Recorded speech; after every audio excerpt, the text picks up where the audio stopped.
بسم اللہ الرحمن الرحیم۔ السلام علیکم ورحمۃ اللہ وبرکاتہ۔ آج میں اپنے دوستوں سے شیئر کروں گا کہ حضرت انس بن مالک رضی اللہ تعالیٰ عنہ نے ایک مرتبہ نبی اکرم صلی اللہ علیہ وسلم سے فرمایا کہ آپ قیامت کے دن میری بخشش کروائیں گے، تو اس پر نبی اکرم صلی اللہ علیہ وسلم نے کیا فرمایا یہ آپ کو بتاؤں گا۔ اس سے پہلے اگر چینل کو ابھی تک سبسکرائب نہیں کیا ضرور کر لیں، ویڈیو کو لائک، کمنٹ اور شیئر ضرور کیا کریں تاکہ ڈیلی آپ تک اچھی ویڈیو پہنچ سکے۔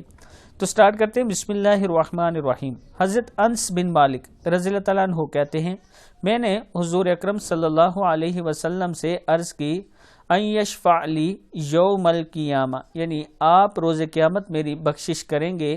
فرمایا ہاں کروں گا۔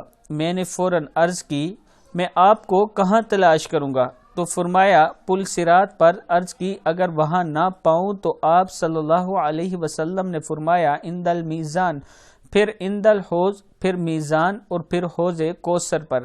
اے انس، ان تینوں میں سے کسی ایک جگہ میں تجھے مل جاؤں گا۔ جامعہ ترمذی کی یہ حدیث ہے۔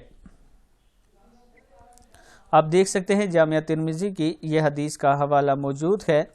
میں اپنے تمام دوستوں سے گزارش کروں گا کہ اس ویڈیو کو آگے ضرور شیئر کریں تاکہ دوسروں تک یہ حدیث پہنچ سکے۔ السلام علیکم ورحمۃ اللہ وبرکاتہ۔